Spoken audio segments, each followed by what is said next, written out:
Hey, what's going on, everybody? David Noy with SpeakEasyHR, presented by Payroll Partners. We are back with another episode. We're at episode 29, and it's April.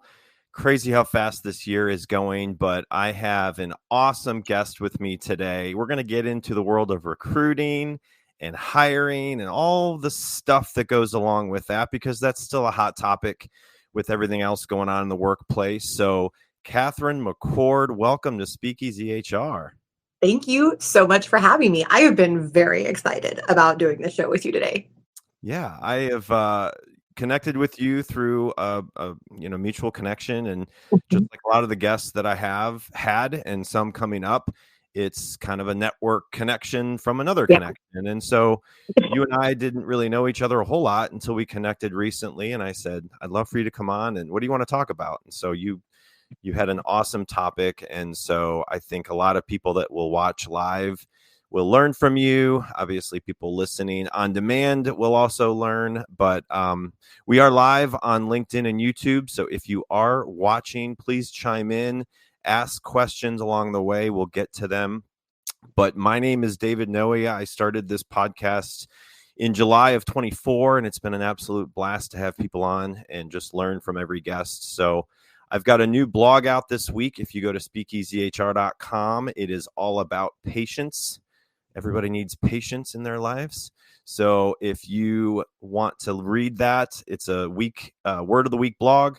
Go out to SpeakEasyHR.com and you can download that. You can subscribe and get it in your inbox every Monday. So I'm going to be doing that all year long. So, Katherine, you are in the great state of Florida. Yeah, it's a state, and it's very beautiful. It's very beautiful. The nature here is absolutely gorgeous, and there's wonderful food, and it's never boring. Yeah, that's for sure. Yeah, I know you deal with some weather-related issues along the way, but right now I live in Kentucky, and my gosh, the amount of rain we got. I have some friends in the bourbon industry, as a lot of people in the state, that's what their job is within the bourbon industry. And these distilleries are just, I've seen some of the videos and even the river between Cincinnati and Kentucky. Like, oh my gosh, it's crazy how much rain we got. So everybody out there, I'm definitely thinking of everybody going through the crazy rain that we've had and the flooding, and it's going to be weather's been crazy, period. Like my family back in Texas, they're having like 30-degree weather right now. I'm like, oh my gosh. Yeah. That's insane. That's certifiably insane. But it is funny though, because with everything that's just going on for everybody right now, and the job market's so crazy and all of that, it is so interesting still to realize how much people do still focus on just the basic things of life, right? Like the weather and just, and all that kind of stuff. It always tickles me still right now to this day. Like when I ask people how they are, weather is one of the first things that comes out of their mouths, which I think is so funny. Yeah. Yeah. And when I was with a previous company, it was in the construction roofing business, and so I needed to know what the weather was like, because I needed to know if our crews were working or not. And year round, we had weather, obviously storms, snow, ice. So definitely kept up with the weather way more than I do now, because it doesn't really impact my job as much. But anyway. We're going to play a fun game coming up, world famous envelope icebreaker game, just so everyone can learn a little bit about you, Katherine, if they do not know you. But before we get to that, if you just want to kind of tell everybody about your background and what you've been up to, and just some of the things that you've been working on recently, and what your focus is. Yeah. So I have been in HR consulting and contracting specifically for about 12 years now. Before that, I did it for startup and medium-sized businesses. I've been doing it for a long time. Absolutely love what I do. I also speak internationally and teach internationally. I'm asked to speak by organizations from London School of Business to United Nations delegate events, to different governments, to company events, to SHRM, and all those groups, right, to come in and teach and speak on the things that I do. I also invented the first ever anti-bias applicant tracking system that fired the resume, which is now going to be absorbed by another HR tech product. Cool. And yeah, that was freaking cool. And I don't have a tech background, by the way. So that was really interesting, inventing a tech. I was like, you know what? I can do it. It'll be fine. Yeah, And I why just not? got somebody who could code much better than me and got it done. And it won Innovation of the Year at one summit. And then it was recognized at Web Summit as well, which is the largest tech convention in the world. Very cool. And yeah, and it's been fun. So that's me. And I was the little girl. I was very weird. I played HR as a kid. Like I was obsessed. It's not a joke. Like people always think I'm kidding. I'm like, oh no, there are people that can verify this. I would set up like business meetings and interviews and employee relations. I fired my mother when I was 6 years old. No, Not you as did my not. mother, but as my employee, right? She was pretending to be my employee and I fired Oh her. my gosh. And because she was in HR, she then critiqued me and told me how to do it better next time. And then I tried again later and so on and so Okay. forth. Yeah. See, I was gonna say that usually isn't something that you watch on TV or like see. So I was gonna ask, like, what made you want to do that? But it sounds like your mom was in HR, and She was, and that had something to do with it. But honestly, I loved it as a kid, loved it as a teen. For some reason, fought against it for a few years after that. Like my professional, you get to be an older teenager and you think you know everything, right? oh yeah, And fought against it for a bit, but then ended up right back here because I love the strategy, I love the compliance, I love everything about HR except for payroll, which is super boring. But everything. we'll do that. I know that's You're why good. You're that's why I'm a big fan of your company. That's the part I don't want to do. That's for somebody else, right? And other people love it, but not me. That's just the one thing I can't stand. Well, I have not had many guests that have said they grew up acting like they were in HR and playing as a young child doing It's HR true. things. But Yeah. here we are, and now Here you're we are. doing it for a living, and you're having fun with it. So that's great. Well, congrats on all the success. I Thank you. think again, Thank you. you are bringing a wealth of knowledge in this industry or in this part of HR. So obviously I want to learn from you and pick your brain. I've got questions for you, but obviously if anybody is watching, throw out a question in the chat and we want to get to nothing is off limits. Nothing is off Just limits. ask anything you want to ask and I'll answer it. Nothing. You better watch what you ask for. You better maybe workplace appropriate. I don't know. No, but really, just anything that you want to know, just feel free to ask. I'll definitely moderate because this is a one-man show here. So, well, I have a few icebreaker questions that I want to ask. Yeah, I'm gonna let's do it. Flip this over to the envelope icebreaker intro and see if it works, and we'll get to it.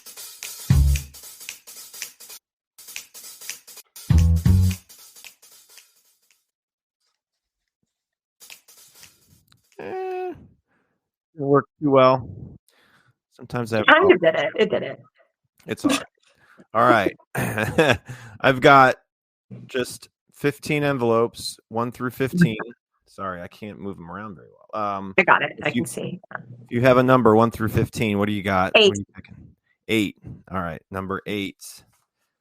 Number 8. I'm curious. I forget what's in here. I don't know. All right. What is your favorite TV show? Oh, that's like impossible. It's like what genre? Maybe like right now. Like what's your favorite TV show right now? Well, right now I'm the only thing I'm really watching. I kind of do like binge watching. That's kind of my thing. And I'm super into the Jack Ryan series right now, and it's really good. And the acting in it's phenomenal. And so that's my number one show right now. I don't watch a lot of TV. I watch a lot of sports. My kids love to watch, sports too. Even golf. Obviously, it's the Masters week, so everyone will be tuning into the Masters. But there's some funny. Everyone? Shows. No, not me. Okay, not everyone. Not everyone. People that enjoy golf. I can't do golf. I can't. I'm like, if I could play it, just Florida, right? Everyone plays golf. In Florida. No, I like so hockey, soccer, and football.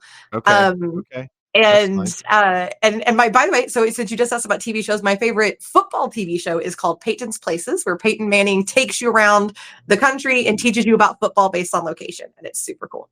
Okay. Well, I'm a big hockey fan. I grew up in Michigan. My dog's name is Yager, after Jaromir Jagr. See? And then Ovechkin just got most goals ever by a player, which was kind of crazy. Yeah. Didn't think But he'll anyone would. never beat Gretzky, though, in overall points because of all the Yeah. assists. Oh yeah, Like, that's just not going to happen. But he did yeah, get most goals. yeah, So that's yeah. cool. So that's fun to see. Hockey's funny because like since I don't know when it started getting popular in Florida when the Panthers started winning, but like man, it's before that. I mean, Yes. nobody really Yeah. knew about hockey down there, right? It was kind of a Yeah. sport that Nobody no one. cared, and now everyone cares because Yeah, the Lightning did great, and the Panthers did yeah, great. Like, so yeah, now Florida is just all in with this yeah, hockey business. Yeah. yeah, and Vegas. I mean, Las And Vegas has, Vegas you know what is I mean? nuts about it, man. They are Great. so super. They got their team killed it like right off the bat. And so now they're like they're super fans, which is so very Vegas of them. But I mean, anything you can bet on, I'm sure when it comes to sports, people either get bored of one sport and then they move to the next. And so, all not me, right, fan for life. there you go. All right, one more. What number you got? Let's do 2. 2. Number 2 is. I like that you show it like I'm going to disbelieve you, like you picked a I just different. want to make sure you know that I'm actually picking the right one. You have to pick a walk-up song. What would it be and why? Oh, that's easy. No, I've actually used this. So There you go. I use the song Fighter by Sumo Psycho. They are a semi-heavy metal, semi-pop Canadian band. And the song just is great. It just gets you pumped up. And it's, and it's talking about how, you're ready, like you're there and you're going to go the distance, basically. It's kind of, so I really like it. That's my definite walkout song. That's awesome.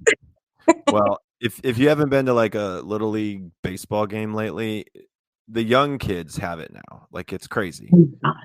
Wow. Like 5th, 6th grade, there's a parent that will be in charge of the walk-up songs, and they have this huge speaker by the dugout, and every time someone walks up, there's a new song, and then you're at this tournament, a baseball tournament, and you're like within 4 or 5 baseball fields, and all day you just hear That's music. too much. That's too much.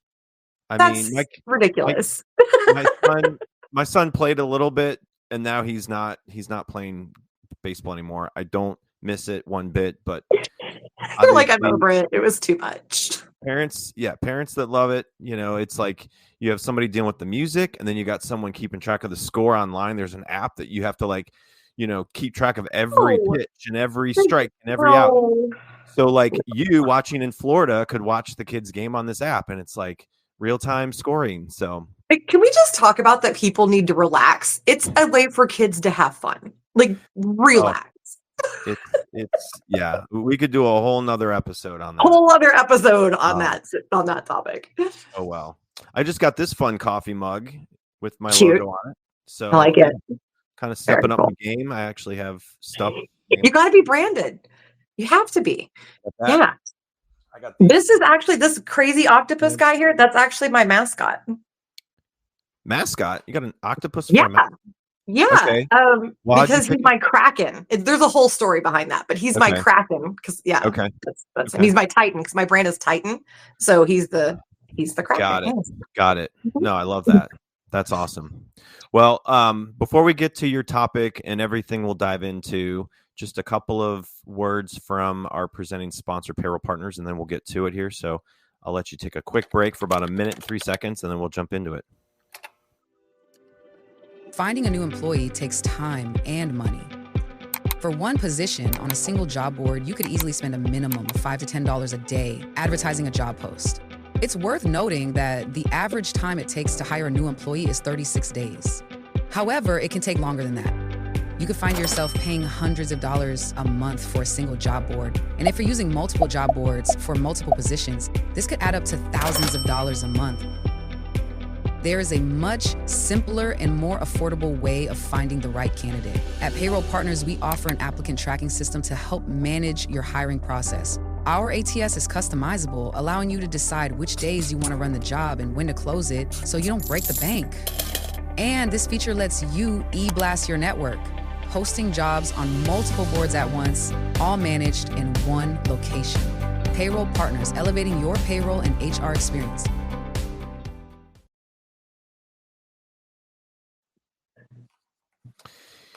Yeah, so if anybody is listening and is tired of their current systems for payroll, HR, applicant tracking, hiring, recruiting, all that fun jazz as you're trying to fill jobs that are open and you have, hiring managers down your neck trying to get, new people in the door, let us know if we can help. We have customized solutions for businesses of all sizes. So look us up, get in touch with me, be glad to figure out what we can do to help. So anyway, we are jumping into this amazing topic that you're bringing to Speakeasy HR today. Katherine, it's ethics in hiring and effective interviewing. So when I came to you and I said, hey, I would love to have you on, let's pick a date. Let's get a topic. You brought this up and I said, let's do it, because I've had some people talk about hiring and it has not been this kind of focus. It's more about AI and things like that. I had Tim Sackett. Right. He was a great guest about AI. And so this is a little bit of a different topic. So what made you pick this topic when I asked? So, TA is my first love. It is. Talent acquisition is my first love. And it's something that I've gotten very good at over the years. I don't mind saying that. And I've even gotten neuroscience and neuropsychology certifications to help me be better at it, because it's a people game, right? Like, you've got to understand. When I say game, I mean, that's who you're working with. That's your clients or the humans. And so really understanding people is very important, both for HR and for hiring. Yeah. And so I see a lot of companies going backward in their human-centric focus. I'm like, okay, guys, I get that AI is here and AI is, real cute and all well and good, but we still need to be good at humaning, right? We still need to be good at the peopling aspect of this. And so that's really why I focused on this. And also, a lot of companies are saying that they want to do the right things, but are not putting the proper things in place. And I don't think that it's malintent. I think it's just lack of knowledge. Yeah, absolutely. Yeah. So what does ethical hiring mean to you, and why is it so important in today's workplace? Well, first of all, integrity should always be paramount in your business practices and in your hiring, period. If they're not, your organization will fall apart. Trust me. It always happens. It may take a little longer for some than others, but it happens. Yeah. And you will lose out on great talent for not being showing ethics and integrity in your hiring. And a lot of times you don't even know it. So a lot of companies don't realize that somebody's going through their application process, get to a certain question and go, ew, and then they just back out all the way. And they don't realize what they've just missed out on, right? Right. And so it happens all the time. And then the other aspect is that people don't always put a lot of stock into what going through the job search, especially right now in this absolutely unparalleled job market, what that's like for the candidate. And so the extra stress, and there can actually be an actual biological trauma response to the job market right now because it's so overwhelming. And we're having to search in ways that we've never searched before. We're having to hire in ways that we've never hired before because of the mass influx of candidates, right? And so taking this time to make sure that everybody, both the recruiter side and the hiring team side and the candidate side, is healthy is also very important. Yeah. What would be a question if I was going through a job posting and I was applying for one of your jobs?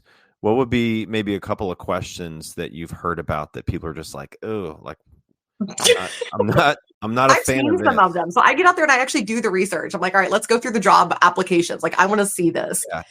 Welcome to the Hire Her podcast, where women in talent call all the shots. We know, another recruiting podcast, just what the industry needs. Okay, but hear us out. You ever spend hours sourcing that perfect candidate, but they end up ghosting you harder than your hinge date? Or finally, you get that hiring manager feedback, only for them to, of course, say, can we see more candidates? Lame, right? But let's talk about what's really lame in the industry. How is it that 65% of recruiters are brilliant women, yet most of the decision makers look like a convention for middle-aged dudes named Brad? That's where we come in. Hire Her isn't just another podcast about hiring trends you already heard like 50 times this week. We're here to elevate women in talent, share their career journeys, and make sure they take the lead. Because let's face it, if recruiting is the backbone of every company, why are we still fighting for a seat at the table? So whether you're a recruiter, a talent leader, or just someone trying to swim through the sausage fest of TA leadership, we got you, girl. Welcome to Hire Her, the recruiting podcast where women's voices aren't just heard, but they're leading the conversation. So subscribe now, because middle management Brad sure as hell isn't going to do it for you. One of the ones that just sets me off right now, and I'm just like, why? Why would you ever even ask this question? Is companies, and please keep in mind that this is not part of the EEO survey. Okay, so the EEO survey is, for anybody who does not know, is a government form that goes into a black hole and no one ever sees it. It's used for reporting and compliance. Okay, the hiring team does not see it. So not in that, in the actual application that someone's going to read, they're asking people's sexuality. And I'm like, okay, first of all, you're going to get sued because it is still against the EEO to do that, the EEO law to do that. Number two, just ew. And I always think of my friend Sydney Ware, who says, if you can say, if somebody could say to you, I don't know you like that, don't put it in an application. Right. Don't do that. Yeah. That's super weird and awkward. Another one that's very odd, that's really making a lot of people back out, is asking financial information. That's become new. Yes, companies are asking your financial information. And I don't mean like, what's your salary requirement? That's not what I'm asking. I've seen a couple of applications where they're saying, are you current on your taxes? Are you current? I'm like, and these are not government, because you'll see that sometimes with government jobs, right? This is not for government jobs. Okay. And while it's not illegal, it's still tacky. Yeah. Right. But another one too is just asking interview questions. The interview is the next step. Yeah. This is just the application. This is for the meat and potatoes. That stuff comes later. And one of the main reasons that people back out, and I've done the legwork on this, to really understand what's going on. And almost to a person, the number one thing people say when asked, God, myself or someone else, why are you backing out when they ask interview questions, is it shows a lack of respect. It shows that they don't value my time. Right. Because it's not a two-way street. And that's the difference, is the people that we're going to need to answer these questions anyway. Yeah, but otherwise it's a two-way street, and you can respond to me and I can ask my questions.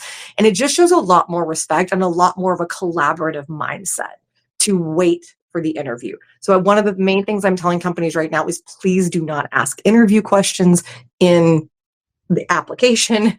Just have a regular application and then schedule the interview. So if someone were to ask a question, which you're saying don't ask questions, but if they wanted to ask like one or two questions, like what would be some that they would want to ask about, like, are you okay coming into the office to work, or like about work environment? Like, and I don't count those, by the way. That's not what I mean by interview questions. I mean things like, tell me a time when you built this program out. That's an interview question. Like, right. Like, wait on that. But it's things like, is this schedule okay with you? Yes, please ask that, because sometimes things get, even if you put it in the job description, they may not have seen it. People are going through, they have to apply to hundreds to thousands of jobs just to land one. So they're probably not reading every single word of your job description, to be honest with you. So just making sure that those main points are hit. Like, do you have, it's kind of like the citizenship question, right? Like, are you able to work in this country without sponsorship? That's okay. Right. Are you able to, are you able to work this schedule? That's great. Those kinds of questions make sense. Even things like asking, does this salary range work for you? Now, please have posted your salary range in the job description. That's another very big one right now for job seekers, and a matter of integrity. But so post the pay range. Post the pay. Yes. Oh my gosh. Yes. There's even a whole Indeed commercial about this, which cracked me up no end, that Indeed put out a commercial shaming companies for this. But it's true. So you want to post the range. Now, you don't have to give like a salary, but have a range up there so that you all know you're on the same page, because nothing's more aggravating than getting through several interviews and then they're like, oh, well, we're only paying $50,000 and you want $100,000. Like, you know what your budget is. Just put it out there, and then see. And I hear the argument a lot. Well, they're always going to ask for the top end. No, they won't, especially not in this job market. They are more likely to underprice themselves because they're trying to get an interview with you. Yeah, right. So, and also remember that you're not locked into that. And just because somebody says this is what I want doesn't mean that's what you have to offer, right? So there's really not a downside. It just kind of lets you know, does this work? And the way I typically like to ask that question is, does our posted salary range of XYZ work for you? How Because then wide you know can that you're that aligned. be? How wide can that be, you think? Because Depending on the job level, if you're looking, the way I kind of break it up is if you're looking in like the low hourly type stuff, you want to keep it within about 10 to 20%. If you're into like executive level type stuff, it can be bigger. I've seen ranges posted from 200 to 300,000. That's a reasonable range for an executive. So it just kind of depends on the role, but in general, try to keep it within about 20% difference in the two.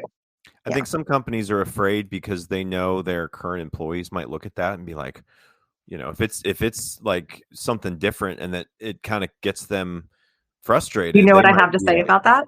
Why aren't you paying them what the job's worth? That's what I say. We need to have a separate conversation about that's a whole nother thing. Yeah, we've missed the mark on something at this point. Right. Yeah. Yes. Fair and transparent with paying people. Yes. And now the other way that you can do it too, because I did have an HR person one time ask me, she said, I don't make that decision. I can't give more pay to them. So what do I do? And so I said, so start with what you're paying them as the bottom end of the range. Yes. And then go up. So that way they at least know that they're in range of because that is in your range, right? So just kind of go from that. Yeah. Right. So how can organizations ensure fairness and consistency in interviews across different candidates? Right. So number one, there is a misconception that in order to have a fair or inclusive or however you want, consistent interview, that all interviews need to be identical. In fact, it's completely counterproductive. Don't do that. People communicate in different ways. So you want to balance being flexible with being consistent. So keep everything mission focused, right? First of all, what is the mission of this role? Right. That's el numero uno. And everything needs to tie into, can you do this role? How we get there, whatever. But can you do it? And as you're asking questions, have different versions of those questions available. Because people communicate differently and they will hear things differently. So if you ask a question one way and it doesn't seem like it lands the way that you wanted it to, have that other version ready and go. Also, if somebody is visual and you're doing a Zoom interview, Google Meets, Teams, whatever, post it in the comments, have a little ticker go across, something like that with the question on it. Because visual people, especially if it's a more complex question, that may help them. And they're in a stressed state of mind. So they're not their regular self for the interview, right? They're more stressed out. So be flexible, right? Have different flexibility. Let the conversation flow. Don't read down a list of questions. There is nothing more irritating to a candidate than that. It feels very canned. It makes it seem like you're not very professional. Just don't do that. Just practice your interviewing, know what you need to know. And what I tell people to do instead is have up the list of criteria that you need met that have objective scoring systems. So this is the information that I need to know, right? How I get that information, maybe they just tell me in their intro because they talk a lot, right? And I get 90% of this, and then we can just kind of talk about other stuff. But have the objective criteria and just write down your note and get your notes, type them out, whatever you're going to do. But make sure you get that information and do that instead of having a particular list of questions. It makes it a lot less awkward. But have an objective scoring system, not subjective, objective.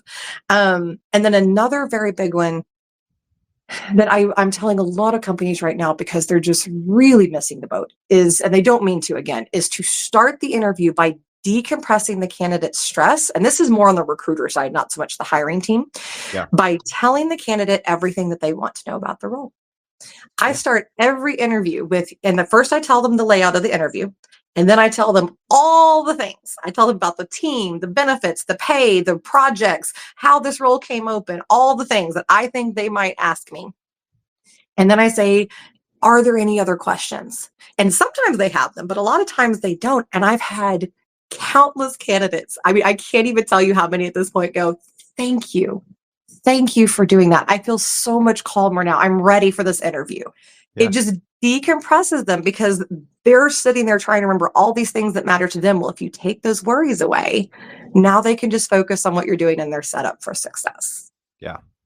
Yeah. So I'm involved in our hiring. So I'm interviewing as we have jobs open, and I'm talking to interview, in setting up phone interviews. We do phone interviews, in-person interviews, right? And I still get people that don't take the call. They don't respond to an email. Like it's still happening, and it's upsetting to me and frustrated. It frustrates me that, they're emailing me back about, hey, here's when I'm available for an interview. And then I tell them, hey, it's going to be this date, this time. And then, so like, are you still hearing that's happening to people? They're just, Oh yeah. right? Absolutely. Yeah. And there's only so much that you can do about it. And so I want to tell people out there, if you're experiencing that, it may not be you. Okay. I'm going to tell you a few things to do to make sure it's not you, right? but it may not be you. So a lot of times that has to do with they've gotten another job and they're too nervous to tell you. Sometimes they just decided it wasn't a good fit. Sometimes something else comes up and they just don't do it. And some people, and especially until they've been in the job market for a while, a lot of people still think that they're going to get a job like that. And that's just not the market. Right now, it is taking 6 to 8 months for the average professional to find a new job. Say that again. 6 to 8 months for the average professional to find a new job. So it's horrible out there. And also some of it's that they still think that they control the market like they did like candidates did for a bit, right? But that's not it. So don't necessarily feel like it's you, but a few things that you can do to help prevent that. And I do this through my calendar system. I know Teams does it. A few others do it. You can set reminders to go out to them of, hey, and people are like, well, they should be organized. Well, not every candidate's going to have that ability. And sometimes you don't need them to, right? Like that's not what you're hiring them to do. Right. Some people are also not good with technology. So for instance, my husband recruits in a medical profession, and a lot of the particular people that he recruits, technology is not their thing. so like if you send them a calendar invite, they're like, I don't know what this is. Like, what am I supposed to do with this? Oh my gosh. So it just kind of depends on what you're hiring for. So send out reminders in a way that will make sense to them. Text. I like to do text and email both that go out to them. And also staying in touch with them, giving them a little bit more info. And again, you can pre-program all of this. Like, oh, here's a new email about how awesome we are as a company, like that kind of thing. But that's about all you could do. Past that, it's going to happen. Yeah. We are live on LinkedIn and YouTube. So if you are watching, please chime in. We do have a question that came in from Zaya, I believe is how you pronounce it. If I didn't pronounce that right, I apologize. She said, is it okay to skip questions with the recruiter and save them for the hiring team? I think, okay, and please, commenter, please feel free to hop in if I do not answer this the way that you mean it. So I am taking that to mean I have questions that I think are more relevant for the hiring team, and they're the correct ones to answer, not the recruiter. Yes, please tell them. You can also ask the recruiter and say, hey, just let me know if this is for you or not, because they may know, they may not. But no, it is absolutely okay to save some questions for the hiring team. Yeah, absolutely. There are definitely times where someone asks me a great question, and I said, usually if I don't know the right answer, or if I think it's a good question to ask in the, in-person interview, I say, hey, if you get asked to come into the office and meet with our hiring manager, that's a great question for them. So if you just want to make a note to ask that, if you come in for the next interview. Right. 100%. Yes. And so, and it is still good, by the way, to let them know, because they will prep the hiring team about your question. So it's not the worst idea to let them know, but there's also nothing wrong with it. Yeah. Do you know what question I tell people about interviewing and asking good questions when they are interviewing for a job? What? I never hear people ask in an interview when I'm interviewing people, it's who is my manager and what's their management style? I never hear that question. That's a great question. Yeah. It's a great question. Because I've not asked it in the past. And now that I try to tell and promote people to ask that question, because you might love the company. Like if you want to come work for us, you might love our company. But what about that person? Yeah. If you come in and you can't stand the manager, like I know a lot of people leave jobs because of the manager, right? Like it's, and even if they're a good manager, maybe it's just not a good alignment. Now, if you're a really great manager, you can kind of work with anybody. But yeah, that's a good question. Another one too that I think a lot of people miss is to get the deliverables that are expected in the first like 90 days. What are you expecting of this person when they come in for the first 60 or 90 days? What are you needing done right away so that you can really kind of understand that and address that? Yeah. Zaya had mentioned, do the interviews think that candidates are desperate? I want some inside tea. I want some inside tea. That is lovely. And I love that you said the tea, because I say it all the time is let me give you the tea. So as a Southern woman, everything for me revolves around tea. So don't laugh at me, David. It's just true. Tea sounds good right now. I'm drinking water. Yes, they do. Tea, right? See, yeah, you need some tea right now. It's like just good, sweet Southern tea. Bourbon in the background. So. Never a bad way to spice your tea. So, no, really, a lot of them do. A lot of them do, and especially right now, because a lot of times it's true, and that's very unfortunate. But right now, because the job market is so very saturated for most roles, there is that perception and there is that mentality. And so companies are taking advantage of it. They are going away from moving through interview processes in a timely manner. They're going away from giving a hoot what makes you comfortable, and they are moving into us. And you're really feeling that when you look at these applications, when you look at how they're asking questions in interviews, their expectations, that kind of thing. So it's really interesting. So yes, that absolutely is a thing. Yeah, it is. So and I want to say too, go ahead. Sorry. Oh, no, keep going. Oh, no, I was going to say too. So this is another thing that I've started noticing is that a lot of companies are misusing AI. And I'm picking right now to address this because I think that sometimes what candidates are seeing is actually because of misuse of AI in hiring. So AI is wonderful. And I've spent a lot of time with people that create it. And I've gone to the tech conventions. I played around with it. I have broken a few hearts of people who thought they had great products. And I pointed out a lot of holes. And other ones I was like, oh my gosh, this is amazing. This, little or no notes for you. So AI is still learning and it's still growing, and it cannot do what a human mind can do. So using it for things like answering candidates' very basic questions, kind of like a virtual assistant kind of thing, is very helpful. Using it to help schedule appointments is very helpful. Using it even to create interview prep on both sides can be very helpful, right? It has its purpose. What it cannot effectively do right now, I might get a look from you for this, I don't know, is it cannot scan resumes effectively. Can't do it. Yeah. It cannot. And so one of the things that I tell a lot of candidates is if a company uses AI to filter resumes, there will be an option where you can opt out in the application process. So pay attention and click opt out. There you go. So that a human being has to look at it, because right now AI is not there yet. It may be one day. That's definitely possible. But right now, that's not a thing. So what about, and I'm glad you brought that up. That's a really good point. And so if people are applying for jobs, make sure to check that out when you're going through the application process. What about if you go select 5 people to bring in the office? You've got all your notes, you've got their resume, you've got the qualifications for the job. You take all that data and you spit it into AI and you say, rank these people from 1 to 10. And I know which is my potential top applicant, right? Like I know that Susie is the top applicant in my mind. I interviewed her on the phone. I interviewed her in person. And so now I'm trying to help that hiring manager say, all right, here's what I think based on what we know about these 5 people. Who's certified, who's not, who has experience, who doesn't, who has a college education, if that's required or not, like all of the things. And then you put it in and then it's like pros, cons, and then it ranks from 1 to 10. Is that something that you think people can use to be effective when narrowing it down to a select person out of like 5? If you can't narrow it down yourself, come attend one of my interviewing classes. because that's where we're at. That's In all very good. sincerity, and I don't even mean that rudely. It means that you don't yet have the skills to understand what hiring is and how to accomplish it.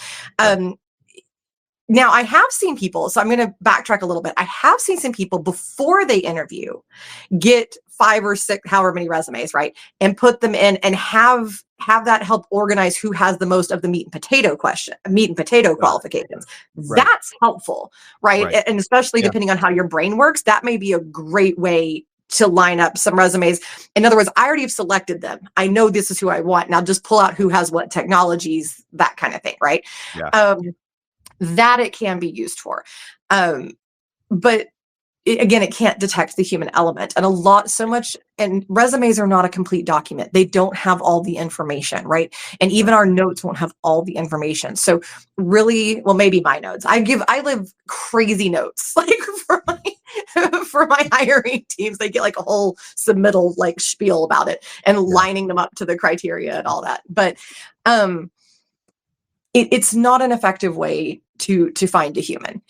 When you're narrowing it down, you start. First of all, not everybody should make it all the way through the process. So at each stage, somebody should be getting axed, right? The recruiter should be axing some folks.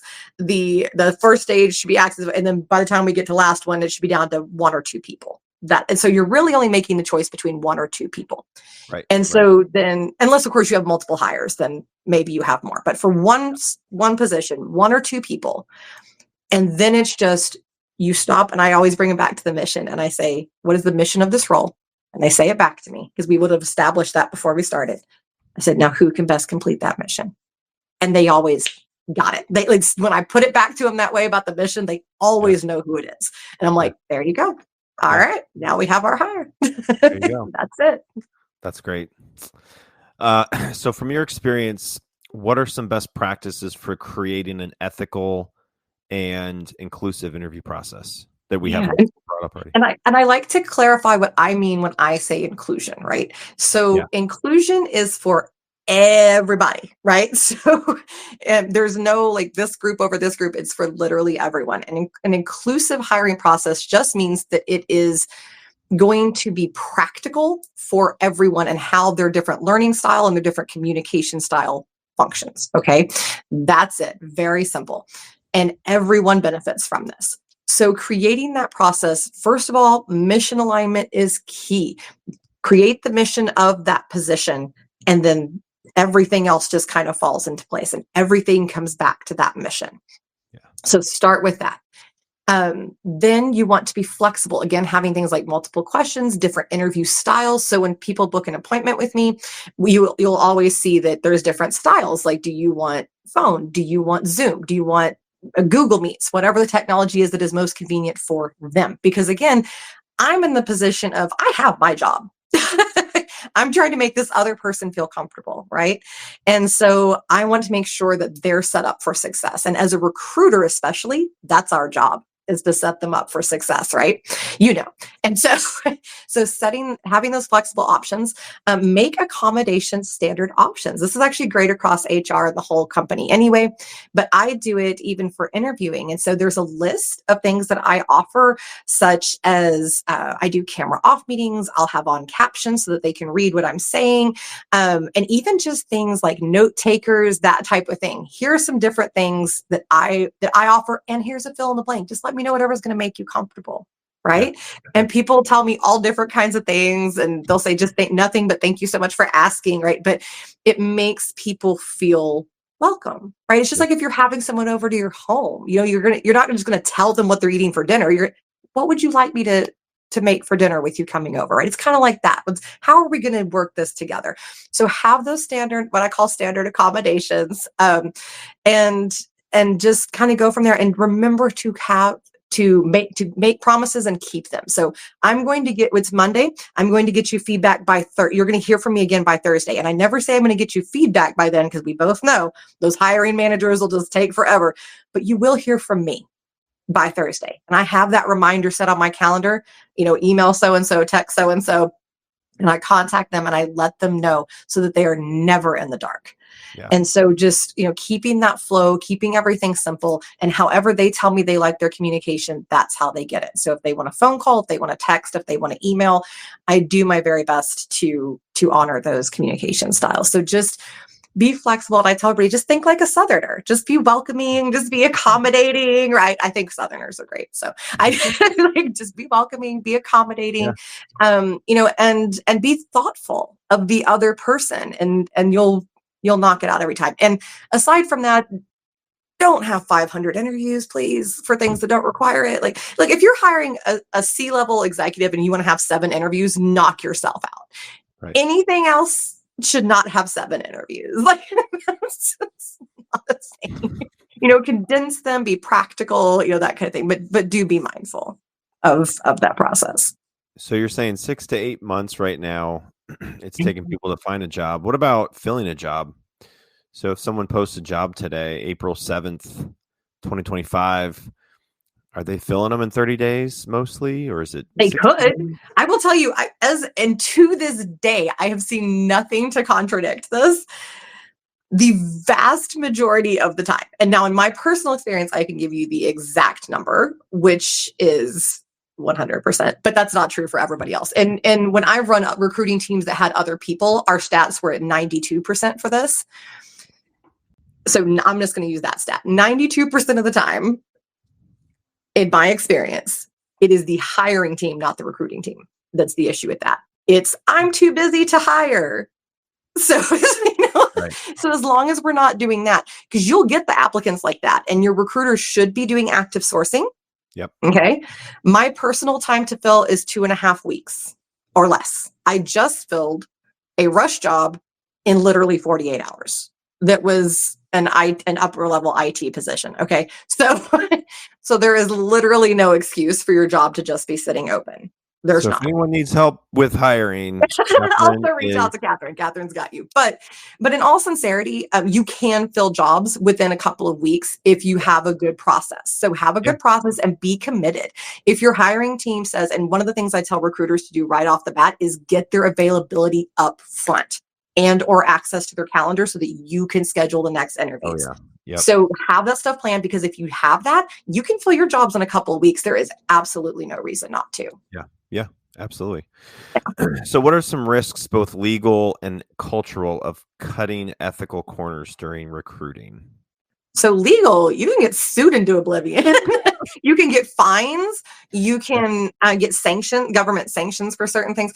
So it just depends, of course, on what you're doing. But don't give your lawyers a heart attack, please, people. Like, don't give your HR people heart attacks. And I will say this too, make sure someone who understands employment law, not just somebody who works in HR recruiting, but somebody who very specifically understands employment law, is reviewing your application and your application process.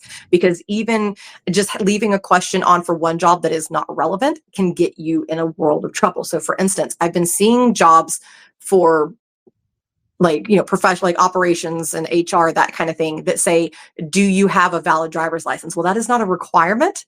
And so that can actually get you into problems when it comes to ADA law, which is, for disabilities. So you need to be careful. Have someone who actually really understands that law reviewing your process. That's very important. Ethically and culturally, let me tell you that candidates still expect better of you. Even if they are, quote, desperate, they expect better. And if you do not give them better, they will never quit looking. You want to know how I know? Because I come along and I steal them right out from under your sorry little nose. There you go. I'm not kidding. I tell people all the time, I get some of my best hires because the last guy did a bad job hiring them. Not even once they're on board, hiring them, because it sets a bad tone. Right. And so culturally, just so you know, people still have high expectations of you. Yeah. Well, and that's another question that came from, hopefully I'm saying her name right, Zaya. Yes. How do the companies cope with semi-professional recruiters? That is the best question of I life. mean, I love that you just flat out label people. Or I don't know your pronouns. Sorry. I love that this commenter just flat it's out said semi-professional. Like it, some of them suck. Like it let's takes just talk me about it it. takes me back to one of the first jobs in HR I got. Um, well, I was in my first HR job. I was looking for my next HR job, and I remember being in the car taking a phone interview from this company, and they asked me questions, and they were okay, right? And then they brought me in for a next interview. They asked me the same exact questions in both interviews, literally almost the same exact questions, and I It's think they not did it. annoying. I think they did it to see if I would change my answers. You know what I think Right? it is? I think that they honestly like just don't have a process. And so it just ends Oh up my being God. identical. Like I swear, like I have seen the weirdest things that happen. But Yeah.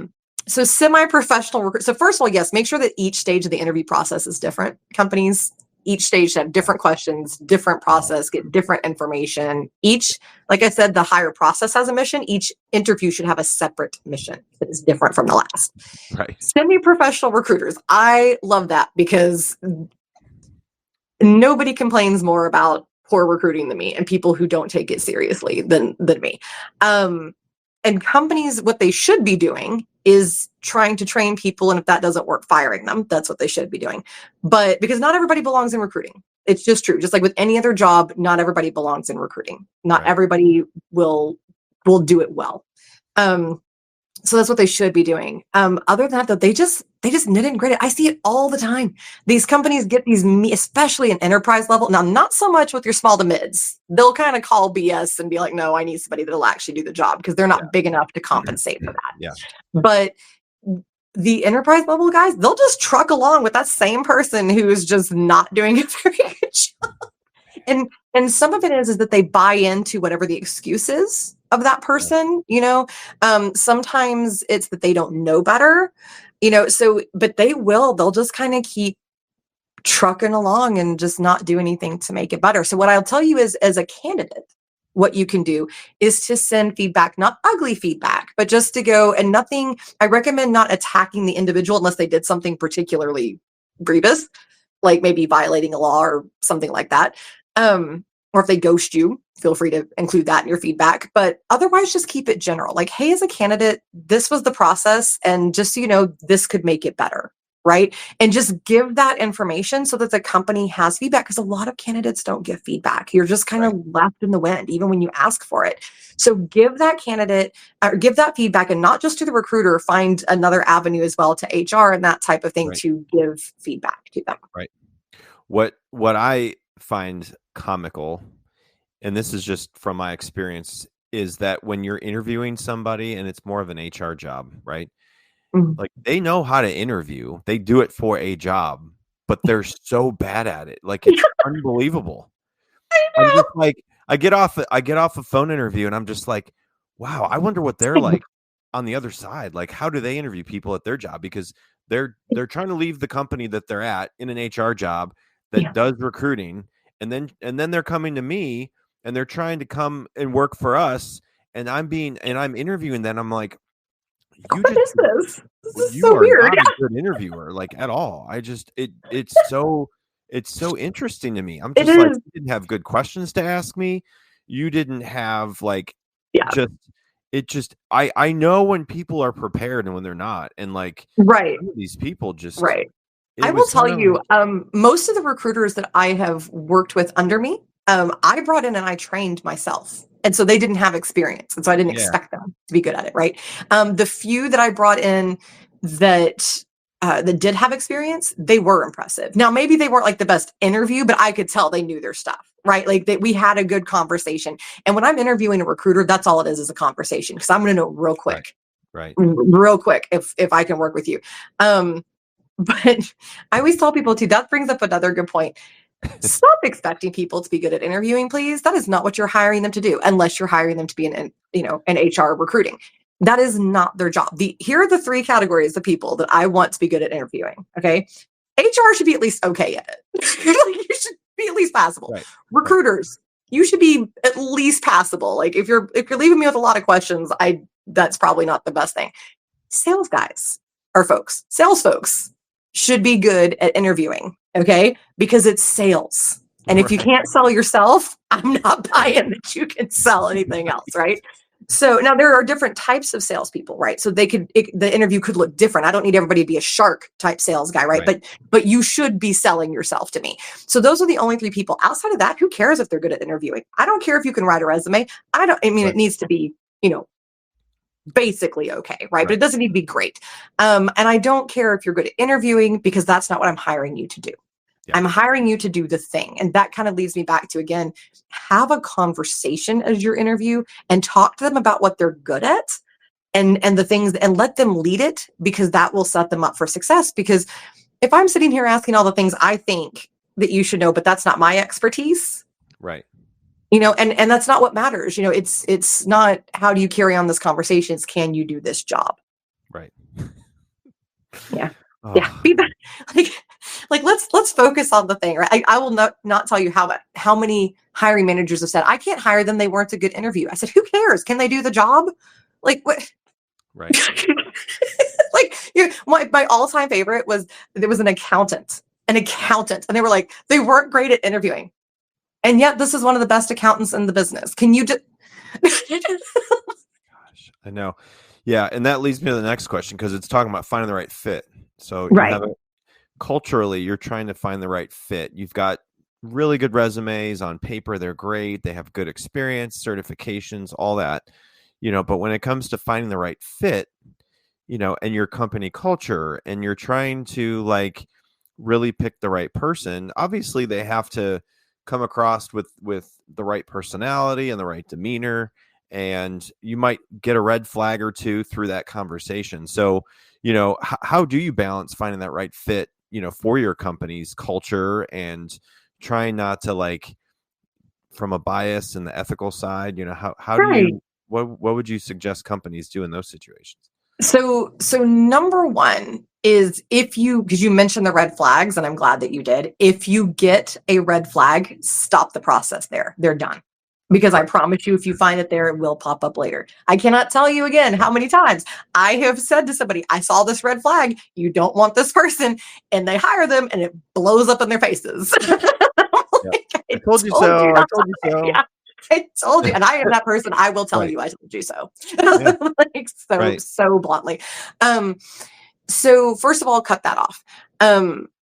Cultural fit is something that I think is very overrated. And let me explain what I mean by that. You want to find someone who is going to take your company to the next level, who's going to help you be successful, right? Who is going to collaborate with your team, whatever that means. So, whatever you need them to do, right? That's what matters. You don't need the same thing that you already have. And that's where that bias comes in. So people will think, oh, I've got this person and they're really good, so I need 9 more of them. No, you don't. I'm about the best in the business, and you don't want 9 more of me on a team.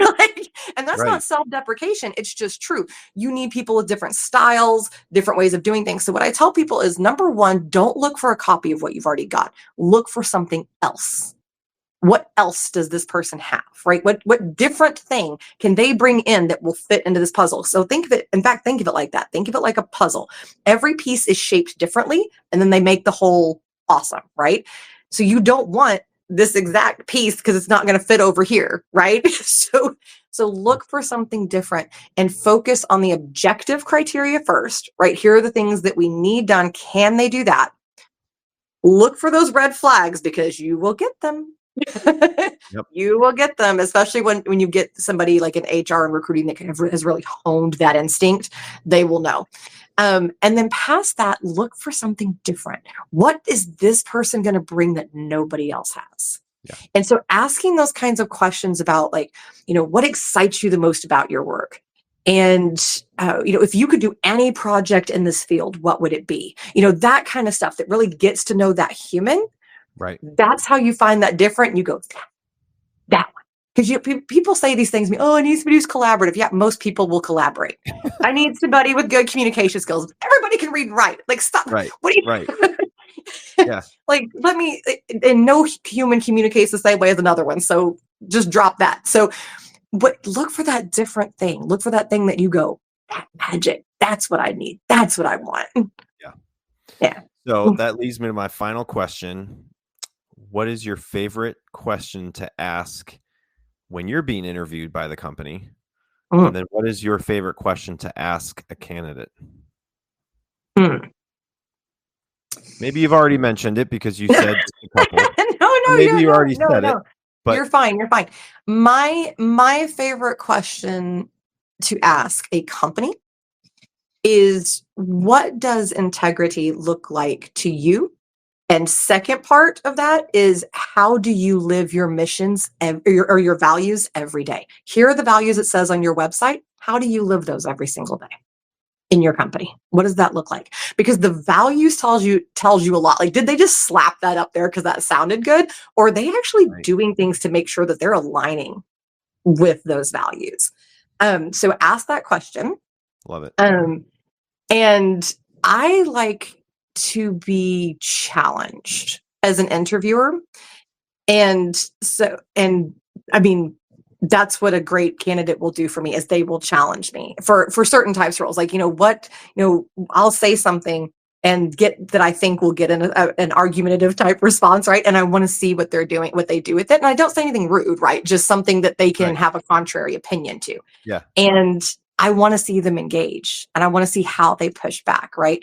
And so that's the thing that I like to receive. And I've spoken to a lot of interviewers who feel the same way. They want to see someone who's not just that yes person, who will be polite and collaborative about it, and won't make them feel dumb, but that will still say, hey, actually, this is another way that we could do it, right? Like, here's this other thing. Yeah. So that's a question I like to receive, and to ask my candidates. I just like to say, when I kind of start off and I kind of go through my whole, I told you I do the whole spiel right at the beginning. I tell them all the different things. I say, tell me what you're looking for in your next role. It's my first question, because that tells you more than almost any other question you're going to ask. It tells you their mindset, their personal missions, the things that you need to be aware of on your end when you think about this. So that's what I like to ask them. Yeah, I love it. Those are great. There's so many fun questions to ask in interviews, and I'm always curious what, like, that first question or a couple of questions. I generally try to ask, what's your biggest accomplishment? That's a good one. Yeah. That's one that comes to mind, because I like to hear like what someone had to deal with. If it was like, well, we went through a whole revamp of our systems and integrated this and that, and I came up with this project and we finished it in 10 months, and it was like the best thing in the last 20 years at our company. And I'm like, well, that's pretty cool. Yeah. I love to ask about accomplishments. I do. Two questions to avoid, one funny, one serious. Don't ask what's your biggest flaw. First of all, nobody's going to tell you the truth. They're going to backhand compliment themselves all day long. Horrible question. Instead ask, what should we know about working with you? That's a good thing. Because one thing I do is I tattle on myself and I go, I am criminally efficient.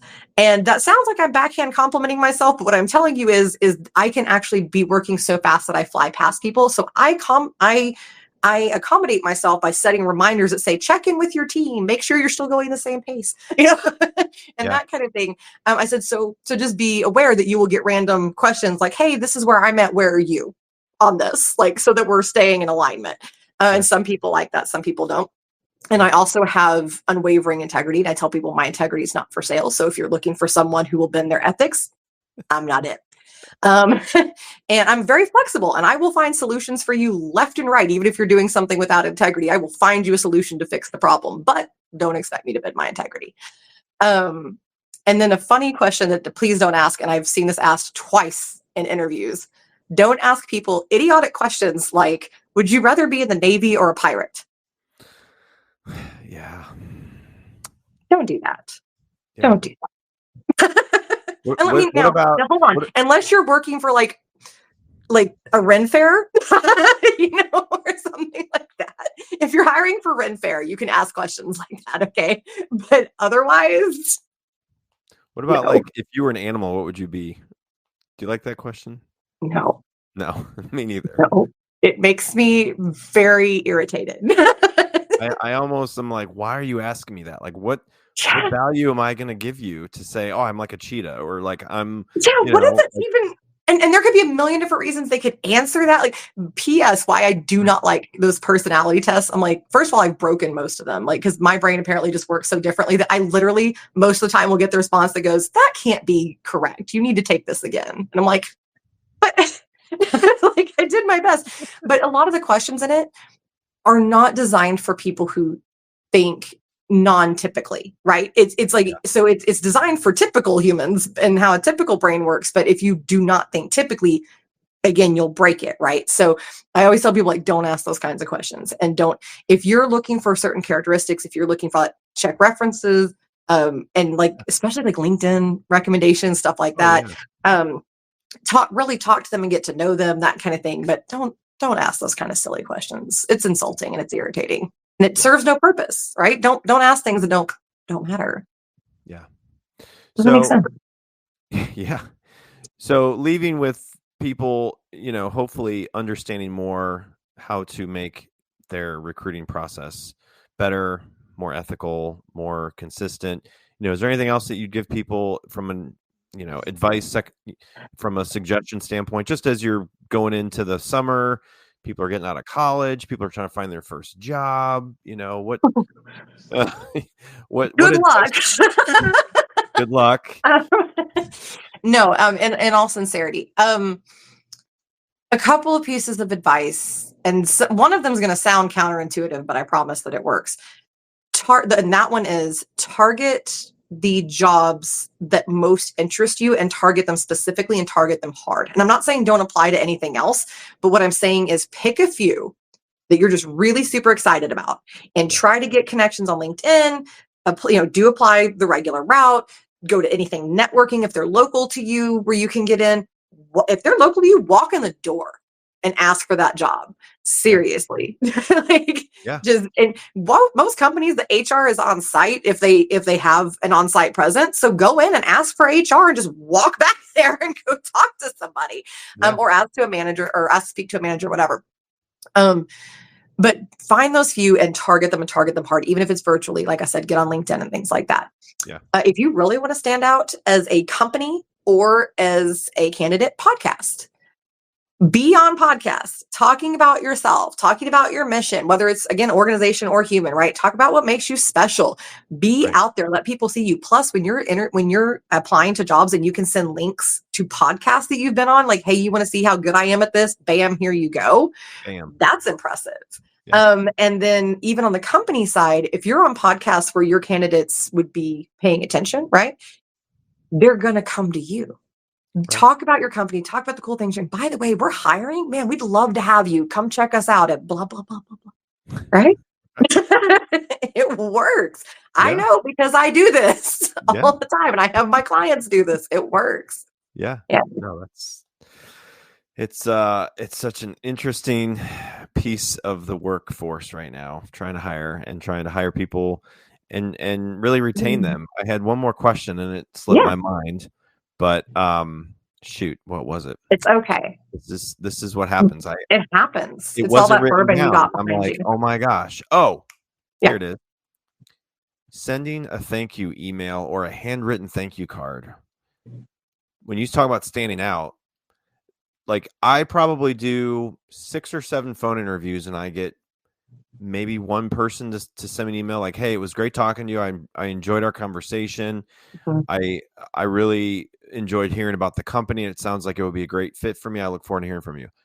If I get one of those emails, I send it to the hiring manager. I'm like, look, this is what this one person out of one. Yeah. Yeah. And it will be one. It will be one. Yeah. Yeah. I mean, I never get handwritten cards in the mail. I try to tell people, you want to stand out, take a thank you card stack from the grocery store or whatever, and get ready to write thank you cards and send them in the mail to somebody. Like, now, I will say, if it's a remote company, that would be more complicated because people don't always want to give out their home address, right? But at the very least, I'm with you on the email. Now, I will give this caveat, and because now I'm with you, right? And I'm all about that thank you. And if somebody sends me that, they do get pushed to the top of the pile. Everybody will know about it. Right. Not everybody's like that. Some people, their responses just get ghosted. They get treated like they never sent anything, which is awful. And companies, shame on you for that. Respond to those emails. Say thank you. We'll be in touch soon. Respond. Let them know that you got that.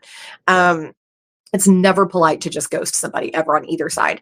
But also e-cards. I do. So to kind of, if this even works for remote, use the e-cards, and you can do them for free, by the way.